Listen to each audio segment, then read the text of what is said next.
that if I want to go to science, me won't me because the girls are in the cars, they are going.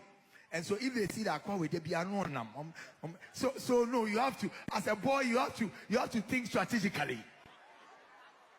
And so I was thinking strategically, you know how to maneuver your way. By the time I was still buying, and I'll go again the next break. Sometimes in the middle of the semester, I'll still travel and come back. And when I come back, I'll buy the 207 bus. So by the time I was in level 3, 400, I had a lot of 207 buses, maybe about 10 or 15 in school. And so whilst my students, that's how come I was able to use the Mercedes-Benz that they were talking. Whilst my friends were buying shoes, I was buying 207 buses, commercial transport in Accra. In fact, I remember one time, one of my drivers drove carelessly. I don't know if I've shared that story with some of you before. My father had a pharmaceutical shop at the old station at Chimota.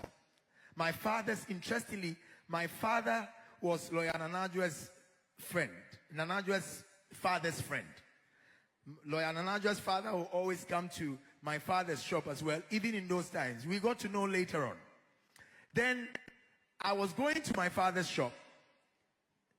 St. Michael's is still there. St. Michael's Pharmacy is at Chimota Old Station. That's my father's pharmaceutical shop.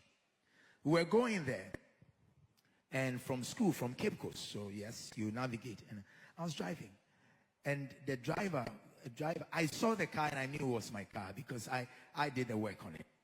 The guy drove carelessly, and the guy got down from the car. He was coming to beat me. I was sitting in the car quietly.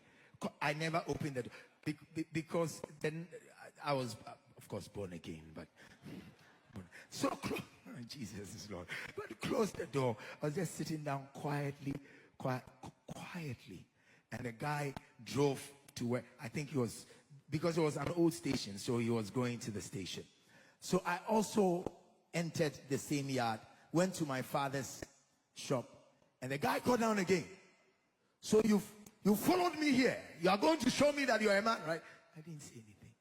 And my father asked me, what? He said, this boy.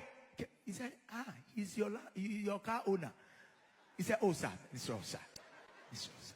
And wanted, this is what I mean.